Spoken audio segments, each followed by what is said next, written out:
ಎಲ್ರಿಗೂ ನಮಸ್ಕಾರ. ನಾನು ಇವತ್ತಿನ ವಿಡಿಯೋದಲ್ಲಿ ಒಂದು ಸಿಂಪಲ್ಲಾಗಿ ಕ್ವಿಕ್ ಆ್ಯಂಡ್ ಈಸಿಯಾಗಿ ಸೂಪರ್ ಟೇಸ್ಟಿಯಾಗಿರೋ ಒಂದು ಸಾಂಬಾರು ಮಾಡೋದು ತೋರಿಸ್ತಾ ಇದ್ದೀನಿ. ಬನ್ನಿ ಹಾಗಿದ್ರೆ ಯಾವ ಥರ ಮಾಡೋದು ಅಂತ ನೋಡ್ಕೊಂಬರೋಣ. ನೋಡಿ, ಇಲ್ಲಿ ನಾನು ಒಂದು 3ರಿಂದ 4 ಟೊಮ್ಯಾಟೋನ ಕಟ್ ಮಾಡಿ ಇಟ್ಕೊಂಡಿದ್ದೀನಿ. ಒಂದು 2 ಮೆಣಸಿನ್ಕಾಯಿ, ಒಂದು ಈರುಳ್ಳಿನ ಉದ್ದುದ್ದು ಕಟ್ ಮಾಡ್ಕೊಂಡಿನಿ, ಕರಿಬೇವು, ಕೊತ್ತಂಬರಿ ಸೊಪ್ಪು, ಒಂದು ಸ್ವಲ್ಪ ಹುಣಸೆಹಣ್ಣು ತೊಳೆದಿಟ್ಕೊಂಡಿನಿ, ಬೆಳ್ಳುಳ್ಳಿ. ಇನ್ನು ಇದಕ್ಕೆ ಸ್ವಲ್ಪ ಬೆಲ್ಲ, ಅರಿಶಿನ ಮತ್ತು ಮೆಣಸು 1 ಸ್ಪೂನಷ್ಟು, 1 ಸ್ಪೂನ್ ಜೀರಿಗೆ, ಒಂದು ಅರ್ಧ ಸ್ಪೂನ್ ಖಾರದ ಪುಡಿ, ಇನ್ನು ಒಗ್ಗರಣೆಗೆ ಎಣ್ಣೆ, ಇಂಗು ಮತ್ತು ರುಚಿಗೆ ತಕ್ಕಷ್ಟು ಉಪ್ಪು, ಸಾಸಿವೆ, ಮೆಣಸಿನ್ಕಾಯಿ, ಒಣಮೆಣ್ಸಿನ್ಕಾಯಿ ಮತ್ತು ಇದು ಜೀರಿಗೆ ಇಷ್ಟಾದರೆ ಸಾಕು. ಇದು ಕರಿಬೇವು. ನೋಡಿ ಇವಾಗ ಯಾವ ಥರ ಮಾಡೋದು ಅಂತ ನೋಡ್ಕೊಂಬರೋಣ.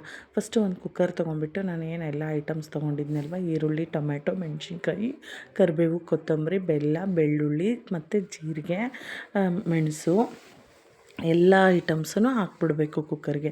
ಅರಿಶಿನದ ಪುಡಿ ಮತ್ತು ಖಾರದ ಪುಡಿ, ಸ್ವಲ್ಪ ಉಪ್ಪು ಹಾಕ್ಬಿಟ್ಟು ಸ್ವಲ್ಪ ನೀರು ಹಾಕಿ ಇದನ್ನು ನಾವು ಒಂದು ವಿಸಿಲ್ ಹಾಕ್ಸ್ಕೊಂಡ್ರೆ ಸಾಕು, ಕರೆಕ್ಟಾಗಿ ಆಗುತ್ತೆ. ಇಲ್ಲ ಅಂದರೆ ನಾವು ಸಪ್ರೇಟಾಗಿ ಪಾತ್ರೆಯಲ್ಲೂ ನೀರು ಹಾಕ್ಬಿಟ್ಟು ಒಂದು 10 ನಿಮಿಷ ಕಾಲ ಬೇಯಿಸ್ಕೊಂಡ್ರೂ ಮಾಡ್ಕೋಬೋದು. ನಾನಿಲ್ಲಿ ಬೇಗ ಆಗಿಬಿಡುತ್ತೆ ಅಂತ ಕುಕ್ಕರಲ್ಲಿ ಇಟ್ಕೊಂಡಿದ್ದೀನಿ.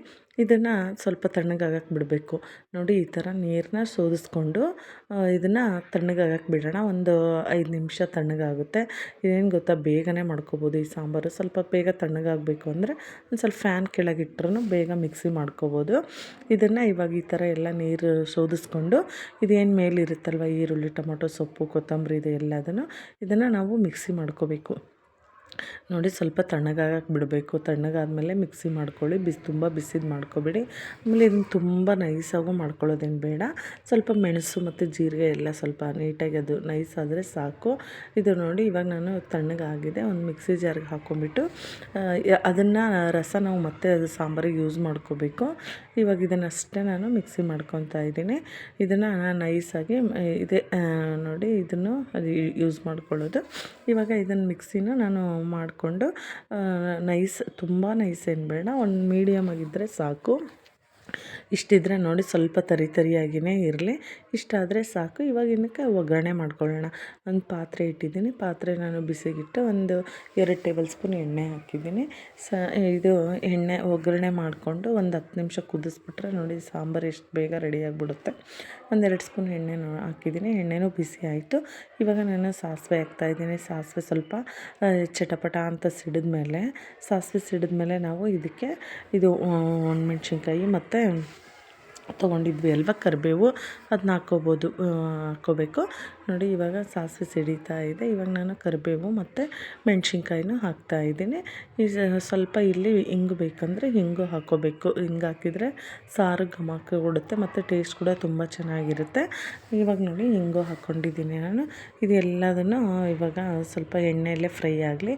ಎಣ್ಣೆಯಲ್ಲಿ ಫ್ರೈ ಆದಮೇಲೆ ನಾವೇನು ಫಸ್ಟು ನೀರು ಫಿಲ್ಟ್ರ್ ಮಾಡಿ ಇಟ್ಕೊಂಡಿದ್ವಿ ಅಲ್ವಾ, ಬೇಯಿಸ್ಕೊಂಡಿದ್ದು ನೀರು ಸೋಸಿಟ್ಕೊಂಡಿದ್ವಲ್ಲ, ಆ ನೀರು ಹಾಕ್ಬಿಟ್ಟು ಆ ನೀರು ಹಾಕಿ ಚೆನ್ನಾಗಿದು ಸ್ವಲ್ಪ ನೀರು ಹಾಕಿ ಆದಮೇಲೆ ನಾವೇನು ಇದು ಮಿಕ್ಸಿ ಮಾಡ್ಕೊಂಡಿದ್ವಿ ಅಲ್ವಾ, ಆ ಮಿಕ್ಸಿ ಮಾಡ್ಕೊಂಡಿರೋದನ್ನು ಮಸಾಲ ಖಾರ ಏನಿರುತ್ತಲ್ವ ಅದನ್ನು ಎಲ್ಲದನ್ನು ಹಾಕ್ಬಿಟ್ಟು ನಮಗೊಂದು ಯಾವ ಕನ್ಸಿಸ್ಟೆನ್ಸಿ ಬೇಕೋ ಆ ಕನ್ಸಿಸ್ಟೆನ್ಸಿಗೆ ನೀರು ಹಾಕ್ಕೊಳ್ಳೋದು. ಮತ್ತು ಒಂಥರ ರಸಮ್ಮು ಸಖತ್ತಾಗಿರುತ್ತೆ ಟೇಸ್ಟ್ ಇದು. ಆಮೇಲೆ ಶೀತ ಏನಾದರೂ ಆದಾಗೆ ಈ ಥರ ಇನ್ಸ್ಟೆಂಟಾಗಿ ಬೇಗ ಆಗೋ ಒಂದು ಸಾಂಬಾರಿದು. ಈ ಥರ ಮಾಡ್ಕೊಂಡು ತಿಂದರೆ ನಾವೆಲ್ಲಾದರೂ ಹೊರಗಡೆ ಹೋಗಿ ಬಂದಾಗೆ ಎಮರ್ಜೆನ್ಸಿಗೆ ಏನಾದರೂ ಅರ್ಜೆಂಟಾಗಿ ಮಾಡ್ಕೋಬೇಕು ಅಂದರೆ ಈ ಥರ ಒಂದು ಸಾಂಬಾರು ಸೂಪರಾಗಿರುತ್ತೆ. ಟೇಸ್ಟ್ ಕೂಡ ತುಂಬ ಚೆನ್ನಾಗಿರುತ್ತೆ. ಆಮೇಲೆ ಚಳಿಗೆ ಬಿಸಿ ಇದು ಸಖತ್ತಾಗಿರುತ್ತೆ. ಮೆಣಸು ಜೀರಿಗೆ ಹಾಕ್ಕೊಳ್ಳೋದ್ರಿಂದ ಶೀತ ಹಾಕಿರ್ತೀವಿ ಅಲ್ವಾ, ಶೀತ ಆ ಥರ ಏನಾದರೂ ಆದಾಗೆ ಈ ಥರ ಮಾಡಿಕೊಂಡು ಅನ್ನಕ್ಕೆ ರಸಮ್ಮು ಊಟ ಮಾಡ್ಬೋದು. ಆಮೇಲೆ ದಿನ ನಮಗೆ ಶೀತ ಆದಾಗೂ ಇದನ್ನು 1 ಕಪ್ ರಸಮ್ ಕುಡಿದ್ಬಿಟ್ರೆ ಡೈಜೆಷನ್ನು ಚೆನ್ನಾಗಾಗುತ್ತೆ. ಆಮೇಲೆ ಶೀತನೂ ಬೇಗ ಹೋಗುತ್ತೆ. ಸೂಪರಾಗಿರುತ್ತೆ ಟೇಸ್ಟ್ ಮಾತ್ರ. ನೋಡಿ, ಬೇಳೆ ಏನೂ ಬೇಕಿಲ್ಲ, ಸೊಪ್ಪು ತರಕಾರಿ ಏನೂ ಇಲ್ಲದೆ ಇರುವಾಗ ಇನ್ಸ್ಟೆಂಟಾಗಿ ಒಂದು ರಸಮ್ನ ಬೇಗನೆ ಮಾಡ್ಕೋಬೋದು. ಇದನ್ನು ಈ ರಸಮ್ಮಲ್ಲೇ ಒಂದು 2-3 ಥರ ಇದೆ ಮಾಡ್ಕೋಬೋದು. ನಾನಿಲ್ಲಿ ಟೊಮೊಟೊ ಯೂಸ್ ಮಾಡಿಕೊಂಡು ರಸಮ್ ಮಾಡ್ತಾಯಿದ್ದೀನಿ. ಇನ್ನೊಂದು ವಿಡಿಯೋದಲ್ಲಿ ಇನ್ನೊಂದು ಥರ ರಸಮ್ಮು ತೋರಿಸ್ತೀನಿ ನಾನು.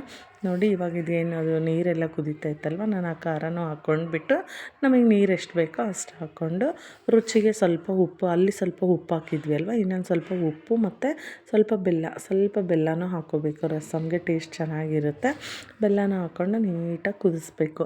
ಕುದಿಸಿದ್ರೆ ನೋಡಿ ರುಚಿಯಾಗಿರೋ ಖಾರ, ಉಪ್ಪು, ಹುಳಿ ಸೂಪರಾಗಿರುತ್ತೆ ಟೇಸ್ಟು. ಇದು ಏನು ತರಕಾರಿ ಕಟ್ ಮಾಡೋಂಗಿಲ್ಲ, ಏನೂ ಇಲ್ಲ, ಒಗ್ಗರಣೆ ಬೇಯಿಸೋಂಗಿಲ್ಲ, ಏನೂ ಇಲ್ಲ. ಎಷ್ಟು ಬೇಗನೆ ಮಾಡ್ಕೋಬೋದು. ಕ್ವಿಕ್ ಆ್ಯಂಡ್ ಈಸಿಯಾಗಿ ಈ ರಸಮ್ ರೆಡಿ ಆಯಿತು.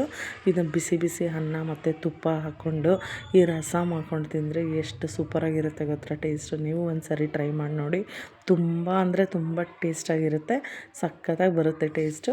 ಲಾಸ್ಟಲ್ಲಿ ಇನ್ನು ಕೊತ್ತಂಬರಿ ಸೊಪ್ಪು ಹಾಕಿದರೆ ನೋಡಿ ಒಳ್ಳೆ ಘಮ ಘಮ ಆದ ಒಂದು ರಸಮ್ಮು ರೆಡಿ ಆಯಿತು. ಬಟ್ ಇದನ್ನು ಲಾಸ್ಟಲ್ಲಿ ಒಂದು 5ರಿಂದ 10 ನಿಮಿಷ ಕಾಲ ಚೆನ್ನಾಗಿ ಕುದಿಸ್ಬೇಕು.